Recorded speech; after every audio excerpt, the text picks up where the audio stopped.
Hi everyone, बहुत बहुत स्वागत है आप सभी का इस वीडियो में। और आज इस वीडियो में हम सभी लोग बात करने वाले हैं सार संग्रह गुरुत्वाकर्षण यानी ग्रेविटी के चैप्टर के सारे इंपॉर्टेंट क्वेश्चन को आज देखने वाले हैं हम लोग।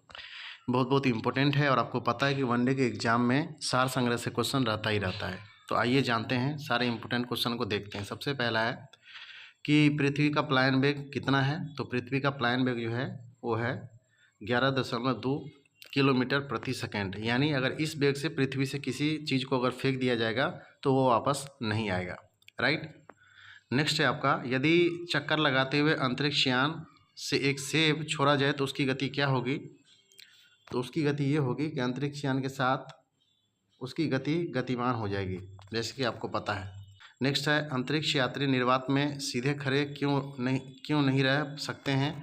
तो अंतरिक्ष यात्री सीधे खड़े इसीलिए नहीं रह सकते क्योंकि गुरुत्वाकर्षण की अनुपस्थिति, यानी वहाँ पे ग्रेविटेशन फोर्स नहीं होता है, जिसकी वजह से। राइट। नेक्स्ट है, पृथ्वी के चारों ओर परिक्रमा कर रहा कृत्रिम उपग्रह गुरुत्वाकर्षण के विरुद्ध जो होता है अपकेंद्रीय बल के प्रभाव के कारण नहीं गिरता है। राइट। नेक्स्ट है, एक भू उपग्रह किस बल के प्रभाव से अपने कक्ष में निरंतर गति करता है। तो अपकेंद्रीय बल के प्रभाव के कारण। राइट। नेक्स्ट है, चंद्रमा की सतह पर प्लायन वेग पृथ्वी की सतह की अपेक्षा कम क्यों होता है। क्योंकि चंद्रमा की त्रिज्या पृथ्वी की त्रिज्या से कम होता है। जो चंद्रमा का त्रिज्या होता है वो पृथ्वी की त्रिज्या से कम होता है। राइट। नेक्स्ट है, भारहीनता की स्थिति किस कारण होती है। तो भारहीनता की स्थिति गुरुत्वाकर्षण की शून्यता की स्थिति में होता है। राइट। जहाँ पे ग्रेविटेशनल फोर्स नहीं होता है वहाँ पे जो भार होता है वो नहीं के बराबर होता है, हीन होता है। राइट। नेक्स्ट है, एक लड़की झूले पे बैठी स्थिति में झूला झूल रही है।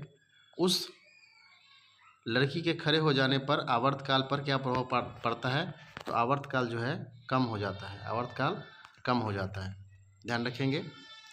लोलक की लंबाई बढ़ जाने के कारण लोलक घड़ी गर्मियों में धीमी हो जाती है, जबकि शीतकाल में जो होता है तीव्र गति से चलने लगती है। गर्मी में लंबाई बढ़ जाता है, इसकी वजह से उसका स्पीड धीमा हो जाता है और सर्दी में जो होता है वो तीव्र हो जाता है। राइट। हवा में लोहे और लकड़ी की समान भार की गेंद को एक समान ऊंचाई से गिराने पर क्या प्रतिक्रिया होता है। तो लकड़ी की गेंद बाद में गिरेगी, स्वाभाविक सी बात है। हवा में रहेगा तो लकड़ी की गेंद बाद में गिरेगा और लोहे की पहले गिर जाएगा। राइट। यदि वायु प्रतिरोध को नगण्य कर दिया जाए तथा एक समान आकार के लकड़ी लोहे व मोम के टुकड़े को समान ऊंचाई से पृथ्वी पर गिराया जाए तो सभी एक साथ पृथ्वी की सतह पे गिरेगा। इस बात को ध्यान रखिए। क्या बोल रहा है कि यदि वायु के प्रतिरोध को नगण्य कर दिया जाए, तो वायु के प्रतिरोध को नगण्य कर दिया जाए तो किसी भी चीज़ का टुकड़ा, अलग अलग चीज़ों का टुकड़ा जैसे लकड़ी लोहा मोम का फेंकेगा तो तीनों एक साथ ही गिरेगा। इस बात को ध्यान रखिएगा। राइट।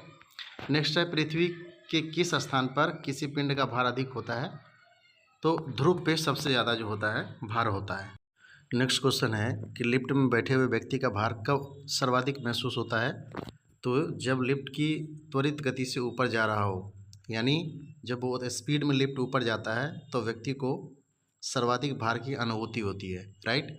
नेक्स्ट है, भूतुल्य काले उपग्रह के परिक्रमण की अवधि कितनी होती है। तो ये जो होता है 24 घंटा होता है, ध्यान रखेंगे। राइट। नेक्स्ट है, यदि पृथ्वी और सूर्य के मध्य की दूरी दोगुनी होती तो सूर्य द्वारा पृथ्वी पर गुरुत्वाकर्षण बल क्या होता है। तो वर्तमान का 1/4 भाग होता है। राइट। नेक्स्ट है, लोलक की समयावधि किस पर निर्भर करती है। तो ये जो है आपके लोलक की लंबाई पे निर्भर करता है। राइट। नेक्स्ट है, पृथ्वी का गुरुत्वाकर्षण बल यदि अचानक लुप्त हो जाए तो इसका परिणाम क्या होता है। तो इसका परिणाम ये होता है, पृथ्वी पर स्थित वस्तुओं का भार शून्य हो जाएगा लेकिन द्रव्यमान अपरिवर्तित रहेगा। यानी आपको पता है द्रव्यमान हमेशा अपरिवर्तित रहता है, यानी कभी नहीं बदलता है। बाकी पृथ्वी पर स्थित वस्तुओं का भार जो है वो शून्य हो जाएगा। नेक्स्ट है, पृथ्वी की सतह पर जी का मान अधिकतम तथा चंद्रमा पर जी का मान पृथ्वी के गुरुत्वीय त्वरण का कितना होता है। चंद्रमा पर 1/6 भाग होता है। राइट। नेक्स्ट है, पीसा की झुकी हुई मीनार गिरती क्यों नहीं है, इसका क्या कारण है?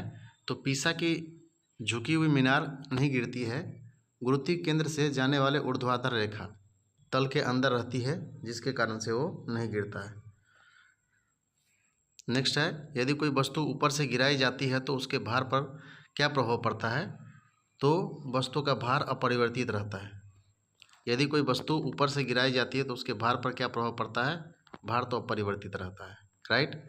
नेक्स्ट है, जब हम भूमध्य रेखा से ध्रुवों की ओर जाते हैं तो जी का मान बढ़ता है। जब आप भूमध्य रेखा से ध्रुवों की ओर जाते हैं तो जी का मान बढ़ता है, राइट।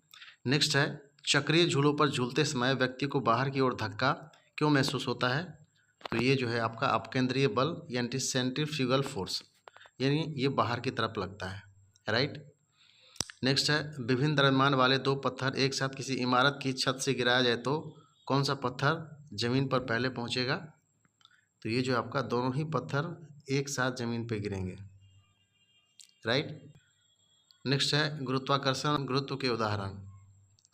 तो इसको आइए जरा देखते हैं। सूर्य एवं अन्य ग्रहों के गुरुत्वाकर्षण के कारण ही सभी ग्रह लगभग वृत्ताकार एवं निश्चित कक्षाओं में सूर्य की क्या करता है? परिक्रमा करता है। किसके कारण? गुरुत्वाकर्षण के कारण, राइट।